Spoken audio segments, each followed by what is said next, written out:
राधे राधे, हरे कृष्णा। आप सभी का दिन शुभ और मंगलमय हो। भगवान श्री कृष्ण की कृपा सदा आप सभी पर बनी रहे। आज सुनिए आषाढ़ मास महात्म में आगे की कथा। अगर आपको यह कथा अच्छी लगती हो तो वीडियो को लाइक करके हो सके तो कमेंट बॉक्स में जरूर बताइएगा। देव ऋषि नारद ने श्री ब्रह्मा जी से, भगवान आपके मुख से कथा सुनते सुनते मेरे मन को तृप्ति नहीं होती। पहले गौतम ब्राह्मण के द्वारा लाई गई गंगा का वर्णन कीजिए। उनके पृथक पृथक तीर्थों के पुण्य फल तथा इतिहास पर भी क्रमशः प्रकाश डालिए। नारद जी के कहने पर श्री ब्रह्मा जी इस प्रकार बोले, नारद, गोदावरी के पृथक पृथक तीर्थों लो और महात्म का पूरा पूरा वर्णन ना हो तो मैं कर सकता हूँ और ना ही तुम सुनने में ही समर्थ होंगे। फिर भी कुछ बतलाता हूँ, ध्यान पूर्वक सुनो। जहाँ भगवान त्र्यंबकम गौतम के सामने प्रकट हुए थे, वह तीर्थ त्र्यंबकम के नाम से प्रसिद्ध है। वह गौतमी गंगा उद्गम स्थान है। वह भोग और मोक्ष देने वाला है। दूसरा 12 तीर्थ है जो तीनों लोकों में विख्यात है। उनका स्वरूप बताता हूँ। पूर्व काल की बात है। सिंधुसेन नामक राक्षस देवताओं को परास्त करके यज्ञ छीनकर रसातल में जा पहुंचा। यज्ञ के रसातल चले जाने पर पृथ्वी पर उसका सर्वथा अभाव हो गया। देवताओं ने सोचा, यज्ञ के बिना ना तो यह लोक रह जाएगा और ना परलोक ही। अपने शत्रु के पीछे उन्होंने रसातल में धावा कर दिया, परंतु इंद्र आदि देवता सिंधुसेन को जीत नहीं सके। तब उन्होंने पुराण पुरुष भगवान विष्णु के पास जाकर यज्ञ अपहरण आदि राक्षसों की सब कुछ कहकर सुनाई। भगवान उन्हें सांत्वना देते हुए कहा, मैं 12 रूप धारण करके शंख चक्र गदा हाथ में लेकर रसातल जाऊंगा और मुख्य राक्षसों को संहार करके पुण्यमय यज्ञ को वापस लौटा लाऊंगा। देवता गणों, तुम सभी लोग स्वर्ग में जाओ। तुम्हारी मानसिक चिंता दूर हो जानी चाहिए। गंगा जी जिस मार्ग से रसातल में गई थी, उसी मार्ग से पृथ्वी को छेदक चक्रधारी भगवान भी रसातल में पहुंच गए। उन्होंने 12 रूप धारण करके रसातल वाली राक्षसों और दानवों का वध कर दिया तथा महायज्ञ को मुख में रखकर रसातल से निकाल लाए। उस समय देवता ब्रह्मगिरी पर श्री हरि की प्रतीक्षा कर रहे थे। उस मार्ग से निकलकर भगवान गंगा स्रोत में आए और रक्त से लथपथ हुए अपने अंगों को गंगा जी के पावन जल से धोया। उस स्थान पर बारह नामक कुंड हो गया। उसके बाद भगवान ने मुख में रखे हुए महायज्ञ को दे दिया। इस प्रकार उनके मुख से यज्ञ का प्रादुर्भाव हुआ है। इसलिए 12 तीर्थ परम पवित्र और संपूर्ण अभिलक्ष्य वस्तुओं को देने वाला है। वहाँ किया हुआ स्नान और दान सभी यज्ञों का फल देता है। जो पुण्य आत्मा महापुरुष वहाँ रहकर अपने पितरों का स्मरण करता है, उनके पितर सभी पापों से मुक्त होकर स्वर्ग लोक को चले जाते हैं। त्र्यंबकम में एक कुशावती नामक तीर्थ है। उसके स्मरण मात्र से ही मनुष्य कृतार्थ हो जाते हैं। यह समस्त अविष्ट वस्तुओं को देने वाला है। कुशावती उस तीर्थ का नाम है जहाँ महात्मा गौतम ने गंगा जी का कुश से अवतरण किया था। वे गंगा को कुश से लौटा कर ले आए थे। कुश व्रत में किया हुआ स्नान और दान पितृ को तृप्ति देने वाला है। जहाँ नदियों में श्रेष्ठ गंगा नील पर्वत से निकली है, वही वे नील गंगा के नाम से विख्यात है। मनुष्य शुद्ध चित्त होकर नील गंगा में स्नान आदि जो कुछ भी शुभ काम करते हैं, वह सब अक्षय जानना चाहिए। उससे पितरों को बड़ी तृप्ति होती है। गोदावरी में परम उत्तम कूपत तीर्थ भी है, जिसकी तीनों लोकों में प्रसिद्ध है। मैं उस तीर्थ का स्वरूप और महान फल भी बताता हूँ, सुनो। ब्रह्मगिरी पर एक बड़ा भयंकर व्यास रहता था। वह ब्राह्मणों साधुओं के यति हो गौओं, पक्षियों और मृग की हत्या क्या करता था। वह पाप आत्मा बड़ा ही क्रोधी और अत्यंत वादी था। उसके हाथ में सदा पाश और धनुष मौजूद रहते थे। महापाप वैद्य के मन में सदा पाप के ही संकल्प उठते थे। उसकी स्त्री और पुत्र भी उसी स्वभाव के थे। एक दिन अपनी पत्नी की प्रेरणा से वह घने जंगल में घुस गया। वहाँ उस पापी ने अनेक प्रकार के मृगों और पक्षियों का वध किया। कितनों को जीवित ही पकड़कर पिंजरे में डाल दिया। इसी प्रकार वह दूर तक घूम घूम कर फिर वापस अपने घर की ओर लौटा। तीसरे प्रहर का समय था। चैत्र और वैशाख की बात हो चुके थे। एक ही क्षण में बिजली कड़ी और आकाश में मेघों की घटा छा गई। हवा चली और पानी के साथ पत्थरों की वर्षा होने लगी। मूसलाधार वर्षा के कारण बड़ी भयंकर अवस्था हो गई। वह वैद्य रास्ते में चलते चलते थक गया था। जल की अधिकता के कारण मार्ग को उसे ज्ञान ही नहीं हो पा रहा था। जल, थल और गड्ढे की पहचान सर्वथा असंभव हो गई थी। उस समय वह पापी सोचने लगा, मैं कहाँ जाऊँ, कहाँ ठहरूं, क्या करूँ। मैं यमराज की भांति सभी प्राणियों के प्राण हर लिया करता हूँ। आज मेरा भी प्राणा कर देने वाली पत्थरों की वर्षा हो रही है। आसपास कोई ऐसी शिला अथवा वृक्ष नहीं दिखाई देता जहाँ मेरी रक्षा हो सके, मैं जाकर ठहर पाऊँ। इसी प्रकार तरह तरह की चिंता में पड़े हुए वैद्य ने थोड़ी ही दूर पर एक उत्तम वृक्ष देखा जो शाखा और पल्लवों से सुशोभित हो रहा था। वह उसी की छाया में आकर बैठ गया। उसके सभी वस्त्र भीगे हुए थे। वह इस चिंता में पड़ गया था कि मेरे स्त्री बच्चे जीवित होंगे या नहीं। उसी समय समस्त सूर्यास्त भी हो गया। उसी वृक्ष पर एक कबूतर अपनी स्त्री और पुत्र पौत्रों के साथ रहा करता था। वह सुख से निर्भय होकर पूर्ण तृप्ति और प्रसन्न था। उस वृक्ष पर रहते थे। वे कोपत परिवार को कई वर्ष हो चुके थे। उसकी पत्नी कबूतरी बड़ी पतिव्रता थी। वह अपने पति के साथ उस वृक्ष के खोखले में रहा करती थी। वहाँ हवा और पानी से पूरा बचाव था।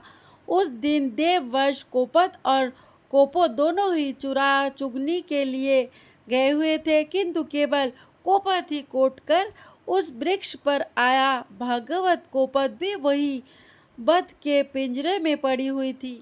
वैद्य ने उसे पकड़ लिया था, परंतु अभी तक उसके प्राण नहीं गए थे। कोपत अपनी संतानों को मातहीन देखकर बड़ा परेशान हुआ। भयानक वर्षा हो रही थी, सूर्य डूब चुका था, फिर भी वह वृक्ष का खोखला कोपते से खाली ही रह गया। यह विचार कर कोपत विलाप करने लगा और उसे इस बात का भी पता नहीं था कि कोपत यही पास में वृक्ष के नीचे पिंजरे में बंदी पड़ी है।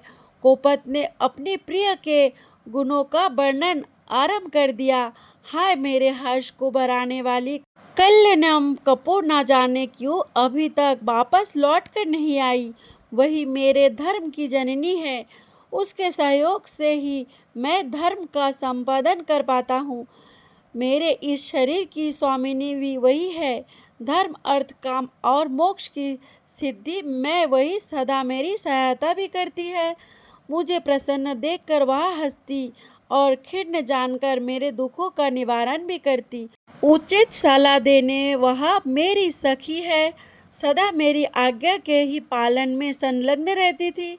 सूर्यास्त हो गया तो भी वह कल्याणी अभी तक वापस लौटकर क्यों नहीं आई। वह पति के सिवा दूसरा कोई व्रत, मंत्र, देवता, धर्म अथवा अर्थ नहीं जानती। वह पतिव्रता है। पति में ही उसके प्राण बसते हैं। पति उसका मंत्र और पति ही उसका प्रियतम है। मेरी कल्याणम भैरा अभी तक वापस लौटकर क्यों नहीं आई। मैं क्या करूं, कहाँ जाऊं।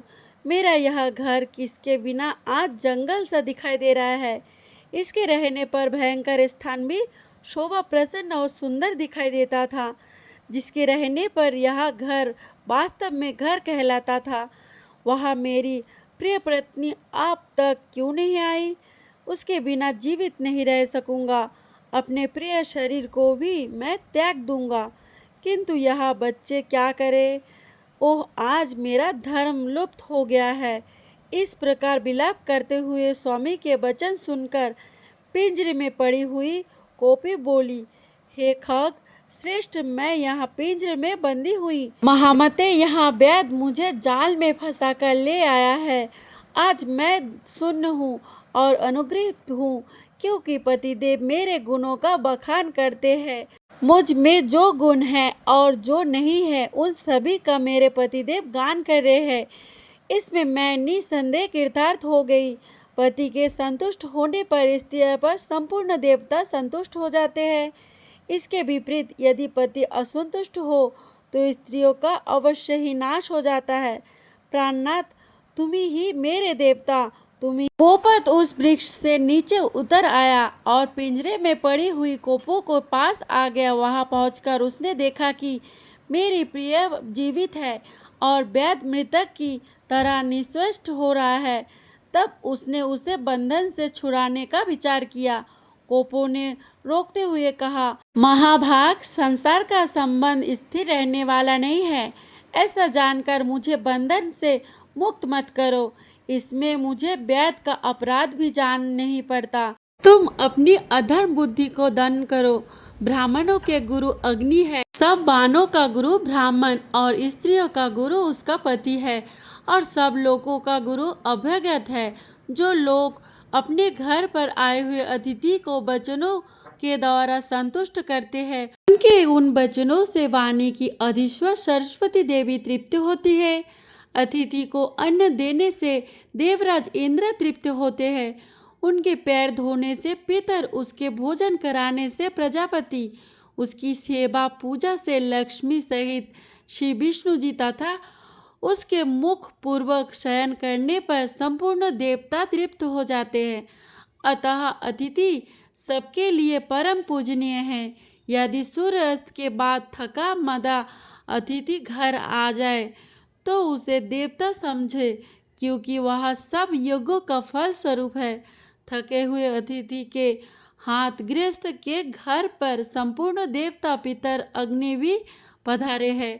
यदि अतिथि तृप्त हुआ तो उन्हें भी बड़ी प्रसन्नता होती है, और अगर वह निराश होकर चला गया तो वे भी निराश होकर ही लौटते हैं। अतः हे प्राणनाथ, आप सर्वथा दुख छोड़कर शांति धारण कीजिए और अपनी बुद्धि को शुभ में लगाकर धर्म का संपादन कीजिए। दूसरों के द्वारा किए हुए उपकार और उपकार दोनों ही साधु पुरुषों के विचार से श्रेष्ठ है। उपकार करने वाले पर तो सभी उपकार करते हैं। अपकार करने वाले के साथ जो अच्छा बर्ताव करे वही पुण्य का भागी बताया गया है। फिर कोपत बोला, सुमुखी, तुमने हम दोनों के यज्ञ ही उत्तम बात कही, किंतु इस विषय में मुझे कुछ और भी कहना है। उसे सुनो। कई कई हजार प्राणियों का भरण पोषण करता है, दूसरा 10 का ही निर्वाह करता है, और कोई ऐसा है जो सुखपूर्वक केवल अपनी जीविका का काम चला लेता है। किंतु हम लोग ऐसे जीवों में से हैं जो अपना ही पेट बड़े कष्ट से भर पाते हैं। कुछ लोग खाई खोदकर उसमें अन्न भर कर रखते हैं, कुछ लोग कोठे भर धान के धनी होते हैं और कितने ही घरों में धान भर कर रखते हैं, परंतु हमारे पास तो उतना ही सामग्री होता है जितना हमारे चोंच में आ जाए। शुभ, तुम ही बताओ, ऐसे दशा इस थके मंदे अतिथि का सत्कार मैं भला किस प्रकार कर पाऊंगा। कोपो ने कहा, हे नाथ, अग्नि, जल, मीठी वाणी, तृण और काष्ठ आदि जो भी संभव हो वह अतिथि को देना चाहिए। यह वध सर्दी से कष्ट पा रहा है। अपनी प्यारी पत्नी का कथन सुनकर पक्षीराज कोपत पेड़ पर चढ़कर सब और देखा तो कुछ दूरी पर उसे आग दिखाई दी। वहां जाकर वह चोंच से एक जलती हुई लकड़ी उठा लाया और वैद के आगे रखे उसने अग्नि को प्रज्वलित किया। फिर सूखे काट, पत्ते और तिनके बार बार आग में डालने लगा, जिससे आग जलने लगी। उसे देखकर सर्दी से सूखी वैद ने अपने जरद बने हुए अंगों को तपाया। उससे उसका बड़ा आराम मिला। कोपो ने देखा वैद सुधा की अर्थात भूख की आग में जल रहा है।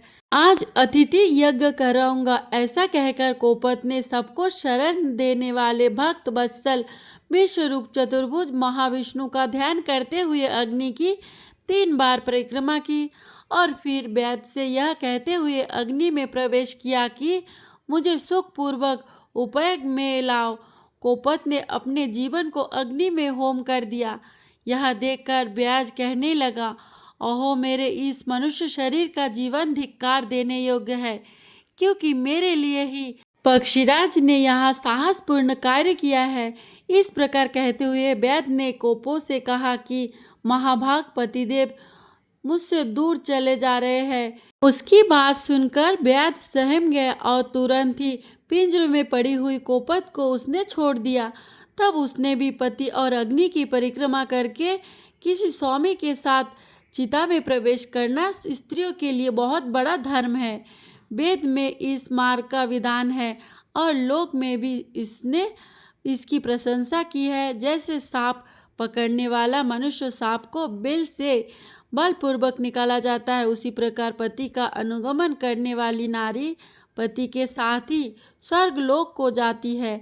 ऐसा कहते ही कोपो ने पृथ्वी देवता गंगा तथा वनपतियों को नमस्कार किया और अपने बच्चों को सांत्वना देकर वैद्य से कहा, महाभागवतम प्रवेश कर गई। इसी समय आकाश में जय जयकार की ध्वनि गूंज उठी।